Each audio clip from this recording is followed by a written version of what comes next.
आज तक हम ये नहीं समझ पाए कि जो हमें पैदा करके हमें तिरस्कार कर देता है, हम अपने समाज को नहीं समझ पा रहे हैं कि हमारे समाज को आप लोग पैदा क्यों करते हो। जो समाज में जब इस तरीके की विडंबना आती है, जैसे कि आपने कहा एजुकेशन की बात अगर आती है, तो आप लोग का एजुकेशन कैसे हो पाता है? लूला लंगड़ा अपाहिज काना हो, बच्चा हर प्रकार का हो, उसको आप लोग पाल लेते हो। किन्नर पैदा होता है तो उसको फेंक देते हो। सब हम लोग टेंशन नहीं लेते हैं, जातिवाद चल रहा है, अब वो आप लोग करो। हमारा तो इतना मैं जानती हूँ कि हमारी किन्नर समाज की एक जात है, एक कौम है। सबसे पहले स्वागत है आपका जी। जय श्री महाकाल।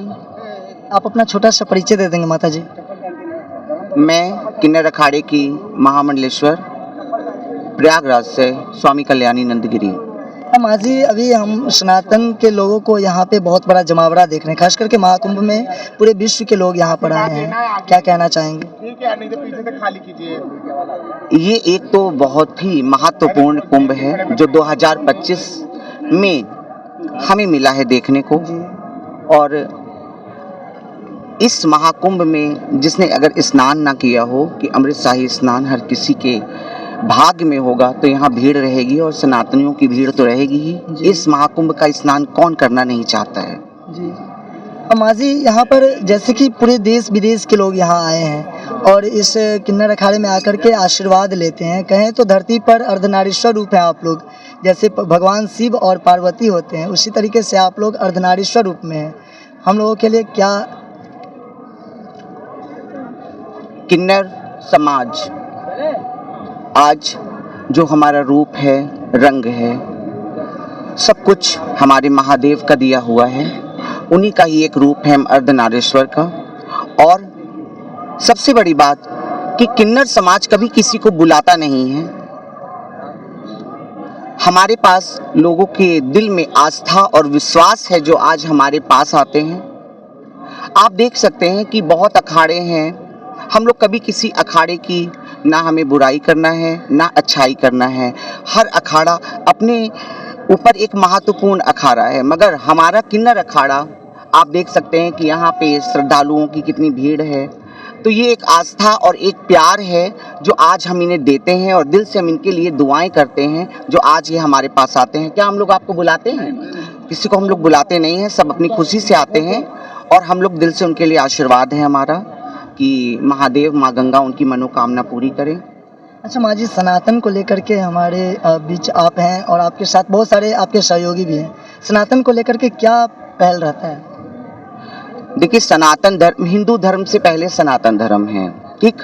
और मैं तो यही कहूँगी कि जैसे आज हम किन्नर समाज हैं, हमने अपना वजूद, अपना हक, अपना अधिकार जो हमें नहीं मिला, मगर फिर भी हम सनातनी थे, तो आज हम अपने सनातन धर्म में आए। आज किन्नर अखाड़ा हमारा स्थापित हुआ और आज हम सनातनी होके सनातन धर्म की ध्वजा लहरा रहे हैं, उसको लेके चल रहे हैं। तो मैं सभी देशवासियों से मेरा यही कहना है कि आप सनातनी हैं। यहाँ भी फॉरेनर विदेशी आके सनातन बन के सनातनी धर्म में रह करके देखिए हमारे कल्चर में कहाँ कहाँ से लोग आ रहे हैं। और आप अपने देश में रह के अगर आप सनातन धर्म को आगे लेके नहीं चलेंगे तो मैं उसको क्या कहूँगी कि आप अगर हमारा हिंदू राष्ट्र है तो अपने सनातन धर्म को लेके चलिए। माता जी, ऐसा है ना, जो हमारे देश के अंदर लोग सनातन की होड़ तो लगा रखे हैं, लेकिन आपस में बट रहे हैं, मतलब जातिवाद ज़्यादा चल रहा है, उसको आप क्या कहना चाहेंगे?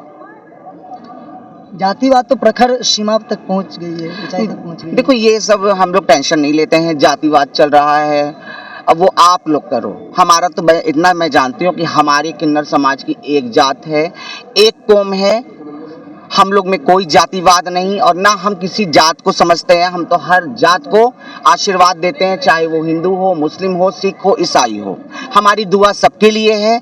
ये जातिवाद वाला भेदभाव आप लोग करो, लेकिन नहीं करना चाहिए ना। तो हम क्या सुधार सकते हैं? आज तक हम ये नहीं समझ पाए कि जो हमें पैदा करके हमें तिरस्कार कर देता है, हम अपने समाज को नहीं समझ पा रहे हैं कि हमारे समाज को आप लोग पैदा क्यों करते हो। ये आप लोग को नहीं बदल पा रहे हैं। कोई ऐसा तो नहीं है कि हम लोग कहीं और से पैदा होते हैं, आप लोग पैदा करते हो। रही बात लूला लंगड़ा अपाहिज काना हो, बच्चा हर प्रकार का हो, उसको आप लोग पाल लेते हो। किन्नर पैदा होता है तो उसको फेंक देते हो, ऐसा क्या है? मैं तो नहीं देखी आज तक कोई किन्नर को गोद लेते हुए कि किसी ने किन्नर को बच्चे गोद लिया हो। तो जब मैं अपने ही आप को आप लोग को नहीं समझा पा रही हूँ तो मैं आपके जातिवाद का भेदभाव क्या समझाऊंगी? बिल्कुल। नहीं समझा सकती। अच्छा माँ जी, एक प्रश्न और रहेगा, जो समाज में जब इस तरीके की विडंबना आती है, जैसे कि आपने कहा एजुकेशन की बात अगर आती है, तो आप लोग का एजुकेशन कैसे हो पाता है फिर? हम लोग का विद्यालय में भी इस तरीके की विडंबना आती है? पता है पहले के टाइम पे एजुकेशन नहीं हो पाता था। आजकल जब हम लोग आगे बढ़े हैं, अपने आप को हमने पब्लिकली लाया है, हमने हर चीज़ देखा है, तो आजकल हमारी आगे की जो जनरेशन है हम उन्हें एजुकेशन देते हैं, पढ़ाते हैं।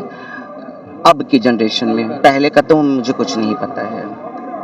अच्छा लगा बातचीत करके, और मैं इनका जो एक संदेश वो सही में समाज में कहीं ना कहीं हम लोग को सोचने की बात है। जो किन्नर को भी जन्म तो हम मनुष्य देते हैं, फिर उनको तिरस्कार क्यों करते हैं? कितने वर्ष की उम्र में आपको तिरस्कार किया गया था, थोड़ा जानकारी दे देंगे? मैं पूरा नहीं बता पाऊंगी ना आपको, जी है ना अच्छा, बेटा? एक प्रश्न और बस लास्ट, जो पहचान कैसे हो जाती है जो तिरस्कार कर देता है? क्या पहचान कैसे हो जाती है जो पहचान? किन्नर? तो जब क्यों पहचान नहीं होगा आपको? जब डॉक्टर्स पैदा करते हैं तभी वो बता देते हैं कि आपके बच्चों में क्या है क्या नहीं है, माँ बाप को। कहीं ना कहीं खेदप्रद बात है, और इनसे बात करके अच्छा लगा। आपको क्या लगता है आप कमेंट बॉक्स में अवश्य लिखें, और वीडियो को शेयर जरूर कीजिएगा। और मैं चाहूँगा जो अगर प्रयागराज आते हैं तो एक बार आकर के आशीर्वाद जरूर लीजिएगा, क्योंकि हमारे धरती पर अर्धनारीश्वर के प्रतिरूप हैं ये लोग, और इनके आशीर्वाद अगर कहें तो साक्षात प्रभु महादेव के साथ। धन्यवाद।